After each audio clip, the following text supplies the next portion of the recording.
Welcome to Shamba Shape Up. We have traveled all over East Africa to find hard-working farmers We want to celebrate them while giving them the knowledge they need. so they can adapt and make their farms more productive even while the climate changes. We want to support them to get better yields and increase their income. We meet families and enter their kitchens to explore how to cook in cleaner, faster, cheaper ways, while at the same time increasing family nutrition. We will see how farmers from across the region can benefit from our experts' advice. While also learning from each other in so many ways. Join us on these journeys and share in the farmers' experience as they shape up their shambas. On the Shamba Shape Up Safari.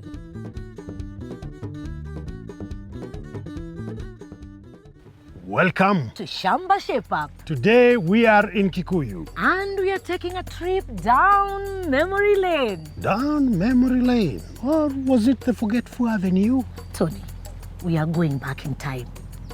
We are revisiting a shamba we first visited 10 years ago. That's right. At the very beginning of the Shamba Shape Up series. I can't wait to see what they've been doing. Well, Carol, lead the way, if you remember. Have you forgotten, Tony? Down memory lane, here we come. Or was it the Forgetful Avenue? We first visited the farm with Naomi when Jeremiah's grandfather was still in charge. Jeremiah was just 26 years old and keen to follow in his grandfather's footsteps. I was inspired to get into farming by my late grandfather and grandmother who really loved farming. So I had to start slowly by slowly. That was back in 2004 after finishing my school, and I was like, I'd like to become greater than the senior. Back then, Jeremiah was still learning how to farm and learning how to make new friends too. As we visit today, almost 10 years have gone by. The lady of the motorbike is now Jeremiah's wife, Edith, and they have 2 children, 5-year-old Wema and 1-year-old Precious. And Jeremiah is no longer the apprentice. He's in charge of the farm. So we want to see how he's been doing and whether he needs our help. When I heard about the Shamba Shape Up team coming back to my shamba, I was really curious and excited. They were able to see there is something going on. With the knowledge I got, I am implementing one stage after the other. But every farmer needs some help. Let's see what we can do. Edith, Yes. you're the mother of the home. Yeah, How are the kids doing? they're doing well. What do you feed them on? Spinaches. So they get a balanced diet? I try my best. You try your best. Yeah. We have an expert for that, fear not. Jeremiah, do you ever cook? Yes, Wow, that's wonderful. What do you cook? I bake cakes. Ooh. Rest assured, they're experts who are going to make sure that we've made 1-2 steps ahead. All right? And we'll see you later. Later. All right. All right? Now, Jeremiah wants to cut the weeds in this unused patch of ground and plant capsicum next season. But is capsicum the best choice for this area? Or would an alternative crop do better? We've asked Henry Kangere from Fadhili, Africa, to test the soil and find out. He's using an agrocare scanner linked to a mobile phone that gives a soil analysis in less than 20 minutes. When I heard about the soil testing, I was so curious to know what it was all about. I thought it would take the whole day to get the results, but he was able to do a soil test within 30 minutes and we got the results. It really impressed me. So, Henry, Yes, it's done? it's done. So let me print the results so that we can see how the soil fertility is look like. All right. Are you anxious? I'm very anxious. Okay, let's see. Digital. Wow. The farmer gets the results instant on the farm level. Okay. So what do we have here? So this is for capsicum. Is capsicum good for him? It has indicated here. Yes. It has said that growing vegetables will be more difficult. Which crop do you think will do better? Planting beans will be of more benefit because at least it will give a nitrogen fixation to your soil and it will help in vegetative crops. Yeah. Jeremiah has been advised to plant beans. But then, After 4 months, he will have a richer soil and will be able to plant a high-value crop like capsicum or tomatoes, using less fertilizer and saving money. It really impressed me because I have never done a soil test there before. And to our farmers at home, if you have any questions or concerns concerning soil testing, get in touch with our iShamba call center. Now my first job today is to help Jeremiah with his irrigation. He's using sprinklers which can use a lot of water. Lucky for him, he has a borehole. But let's see how he's doing and whether there is a better solution. Jeremiah, how are you? Doing great. Great. Let's have a chat. Okay. What are the challenges of this system? The system consumes a lot of water, consumes your time, Yes. and also it consumes a lot of energy. Does it break down? Yeah, when there is no electricity, you cannot use it. So what would you prefer? I would prefer a drip irrigation. Drip irrigation system. Yeah. Wow, that's wonderful. Yeah. So where do you want to install it? Plot adjacent to the homestead. Ah, that one right over there. Yeah. Can we have a look at it? Yes, we can. All right, let's go. Jeremiah wants his drip irrigation system on the same area of land where Carol did the soil test earlier. So what do you plan to plant here? I was advised by one of the agronomists. There you go. And they told you the best crop to plant is what? I'll be planting beans because they will just take a short period of time. And that's by drip irrigation. Yeah. Which requires a tank. Yeah, it requires a tank. What do you think of acquiring a tank? It is hectic Why? because if you want a tank of 3,000 liters, maybe you don't have that money instantly. I think I may have a solution for you. What if you get a tank today and then you pay for it slowly, let's say 100 bob a day, you install your drip irrigation, and now since you've gotten the soil test result, I'm sure you're going to get a good harvest, and then you sell your produce and then continue paying for the tank. Am I making sense to you? It's a good idea to go about. Are you a customer of M-KOPA? Yes, Should I call them? do. Before they pick up, can we go and see where you're going to place the tank? Yes. Okay. Yeah. All right. Hello, yeah. As Jeremiah is a good customer of M-KOPA, he qualifies for a loan, which means he can get a water tank without having to save up first. Jeremiah plans to put his water tank between his house, where he has water supply, and the land where he intends to install his drip irrigation system. Right now, it's over to the Shamba Shape Up team to get to work and help Jeremiah install his water tank super fast. Ah, good. And here's a truck arriving with wood for the base. So now we can start building. Did you know, when you use a water tank with a drip irrigation line, you can save half the cost of water compared to using a sprinkler? And the system is more reliable too. Aha! And here's the tank arriving. Sourcing a water tank from M-KOPA makes things so much easier.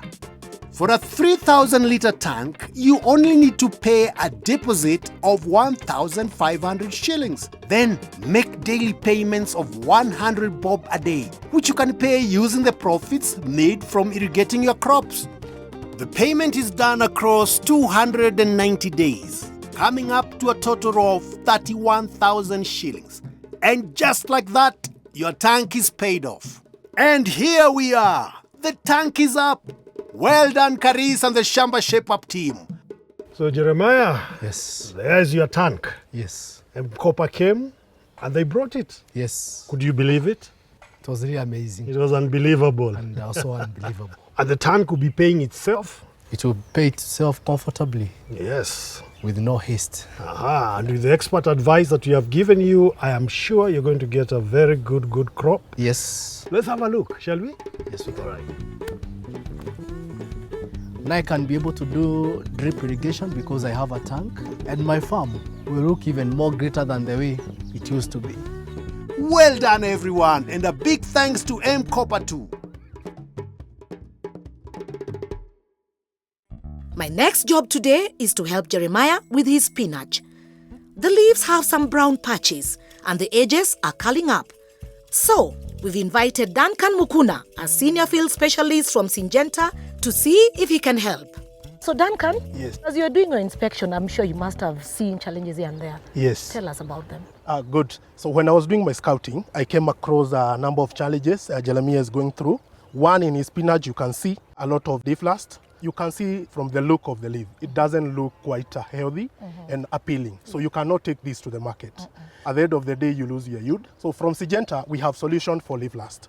We have a product by the name Otiva. It's a fungicide controlling leaf rust. You use 20 ml in 20 liters, that's the rate of application. And please, every time you are using the product, please read the product label. It's here on the back. You are able to get the instruction. You follow the instruction how to use the product to get the right dose. And also, when you're using the product, wear your personal protective gears. Very important. For your health is our wealth. What are these protective gears all about?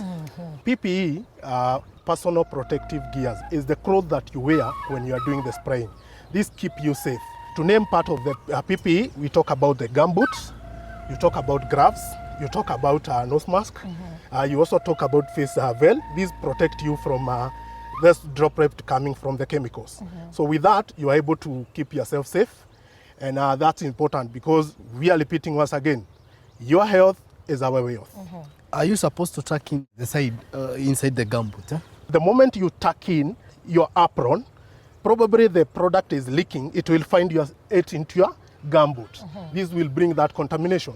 So every time you are supposed to wear over your gumboot so that even the leakage can just flow down. So the second problem I've come across is thrips. Thrips are pests, very tiny, you can't see them with your naked eyes, but they destroy your crop or attack your crop, and they feed by sucking the sap or the food. So that's why you can see the leaf is curling inward, and these also make you a lot of losses. For this, we have a product by the name Dynamic.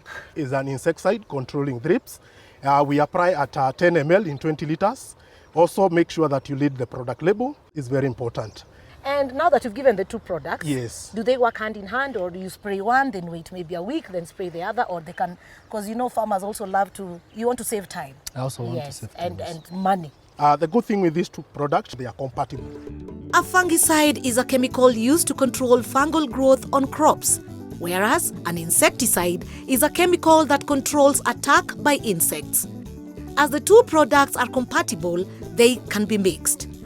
Add 10 milliliters of Dynamic and 20 milliliters of Otiva in the same 20 liters of water. Which is the best time to apply the insecticides? The best time to apply the chemical is early in the morning. The pests are not very active at that moment in the early morning. All right. Yes. After how long can a farmer be able to consume the food after spraying? For this product called Otiva, it has 3 days PHI, that is pre-harvest interval. So he sprays, he'll just wait for 3 days. He is able now to harvest the produce, take it to the market, is safe for consumption. Very important. For Dynamic also, it has 3 days PHI, so it's very important. So you're working with products which are safe. And that's why for Syngenta, we give our farmers a program that they are able to follow. The program shows when to apply, against which pest or disease, and the PHI. So that would work for our spinach. Exactly. If we do that and follow all the agricultural practices, weed and everything, our spinach is going to be fine. Perfect. We are going to have beautiful Exactly. leaves. We'll Eh? get the quality. All right, Good. that is good. It is good to use agronomists because that is where you can get whatever is required for a farm to be better. Information is power. Choose for a person who is wiser than you, and you'll get what you require. And still to come after the break. Cooking with an electric pressure cooker. And good nutrition for babies.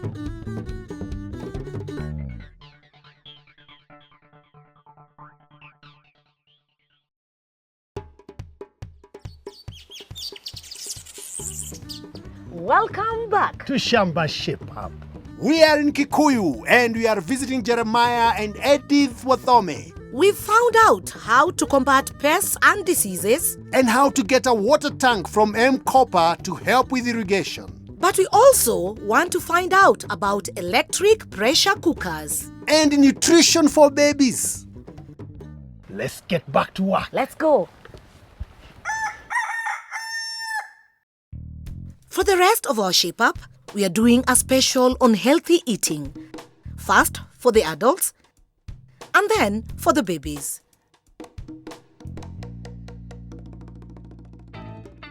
Jeremiah and Edith are about to cook kienyeji chicken in the outside kitchen.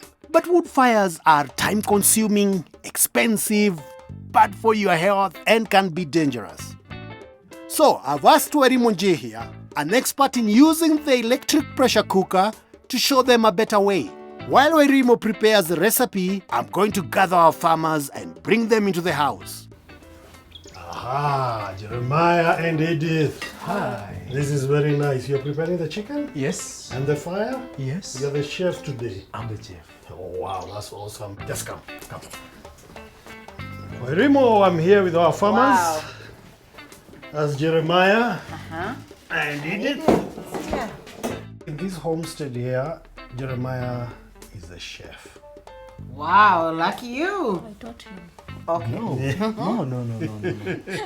I was the chief chef from know. Mzee. You're the top chef for the Mzee? Yeah. Wow, that's Wow, amazing. what That's a lucky amazing. lady you are.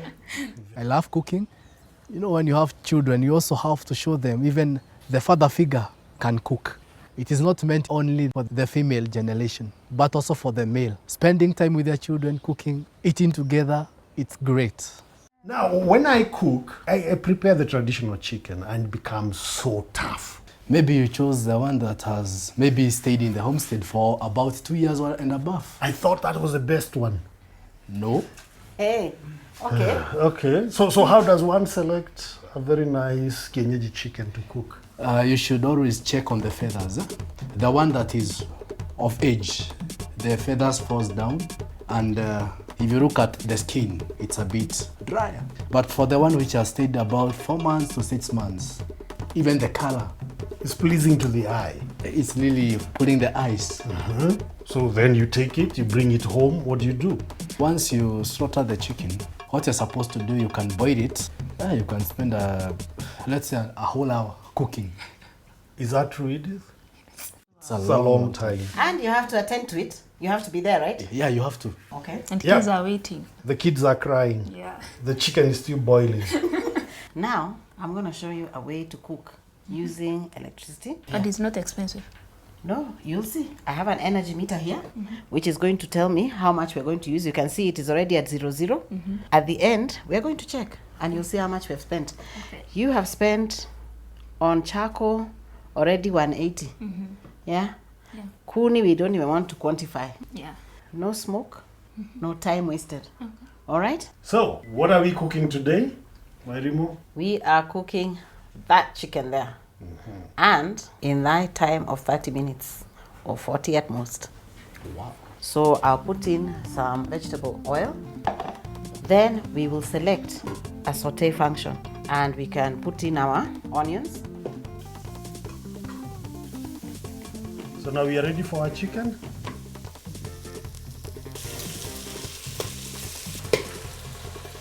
So I'll add the garlic. Let's add our hoho. We are adding also the tomatoes, some little salt, put a seasoning cube. Chief chef. With the pressure cooker, no water is lost. Yeah. And you only need to put what you want. If you want 2 cups soup, put 2 cups of water. Now we'll cover our food. We'll ensure that you have closed it properly. And there's that song. The electric pressure cooker will build more love in the family. Because when you are cooking, I'll be seated right there, she'll be seated right there. So even boarding together as a family, it will become a norm. Because you can prepare your food even in the sitting room. There is no smoke. Nobody will know that even you're cooking. And people may think, amekuwa mchoyo. Now it's my turn to help with family nutrition, and I'm going to focus on Precious. I have to say I do love babies, and Precious looks especially cute. You, baby. So I've asked Dorcas from SIP, the International Potato Center, to meet me inside and give Edith some advice on how to make sure Precious gets the very best start in life. Yes, we're leaving now that you're Oh, here. I hope we didn't chase you away. No. And key to a good start in life is good nutrition, meaning babies should have a healthy, balanced diet. So, Dorcas, why is nutrition important? Nutrition is important for growth and development, and also for boosting immunity, especially when you're looking at Precious, who's 12 months of age. This is a critical period, which we call the first 1,000 days, where we need to focus on good nutrition that will help the baby up to adulthood. Well, okay, but what kind of food should babies eat for a nutritious diet? So we have 7 food groups, which will help the child to be able to get all the nutrients that they need. And here you can be able to see the food groups. The first one is grain and grain products. This includes flours. Then we have legumes, nuts, pulses and seeds. Then we have dairy and dairy products. We have eggs. We have meat and other foods like fish. And then we have vitamin A rich fruits and vegetables. And here you can see the orange flesh sweet potato. And also here we have other fruits and vegetables. When you are trying to feed your child, you need to make sure that within the day they have consumed 4 out of the 7 food groups. For example, if you want to feed rice, that's in group 1, and dengu, that's in group 2. You must still select from 2 more groups. For example, banana from group 7 and the vitamin A-rich orange-fleshed sweet potato from group 6. Vitamin A is very important, especially for children aged less than 2 years. It's very key to boost immunity for the child because Precious is a growing child. She needs to fight off any infections that she may have and be strong. And it also supports in vision. So her eyesight will also be good. About these sweet potatoes, how am I going to prepare it? The best way is to steam as opposed to boiling. When you steam, you make sure that you preserve the nutrients which are in the sweet potato. How to steam? You first make sure your sweet potato is clean, you washed it, then you peel it, cut it into smaller pieces so that it can cook faster. You need to have a sufuria and a mesh and some water. And then you place the sweet potatoes on the mesh and then you cover. You make sure that the lid is tight because the sweet potato will cook through steaming. Within 15-20 minutes it should be ready. Yeah. All right. You can either cut it into small pieces and the baby can eat, or you can mash it. Mashing, you can either mash it with some soup or you can even use milk. The slotted spoon can help you to mash it and also check for the consistency and the thickness of the food. This bowl helps you know how much food you need to give your child. It has lines here, and within the lines it also has numbers. So you can see here, you say Precious is 12 months. So here you see the age category of 9 to 12. Yeah. So meaning this is the amount of food she needs to take at a meal to get the adequate amount of energy that she needs. So Edith, do you think you'll want to try the orange-fleshed sweet potato on your baby? Just to see if she's going to like it? Yeah, you try. So as not to disturb baby Precious, we waited until the next meal time to see if she liked the orange-fleshed sweet potato. And, well, just look at her face. She looks like she loves it. That's so nice. Delicious and nutritious. It was really nice for my daughter. It had a great, delicious taste. It had vitamin A, and vitamin A helped the kids to have good sight and to enrich on the growing of the body, to be strong and to grow healthy. Yeah. And I think the beeping sound from the electric pressure cooker means our meal is ready now too. I'm feeling hungry. And today is Precious's birthday. So we've brought her some presents. For the head of the table. My Precious and her birthday, she was turning 1 year old, and we sing the happy birthday. Wema was also so excited, and he said thank you. There's our food. I can tell it's well cooked. Wow. Now it's just serving. The electric pressure cooker was amazing because it saved money, saving time, and the cooking was amazing. You can leave it with your food and you find it warmed, even if you go for 8 hours. Even my daughter will never cry because of hunger. It's a good expenditure. Wow! And the food tastes delicious too. And the energy meter says it's only cost 10 shillings to cook. Well done, Wairimo. The Shamba Shape Up has taught me a lot on how to do the feeding of my children and cooking the amazing and the delicious food. Whatever they have implemented today, I'll try to improve it and make it even look more profitable. And even my children will never lack anything. And when you have time, you can back again. Bye! See you next week.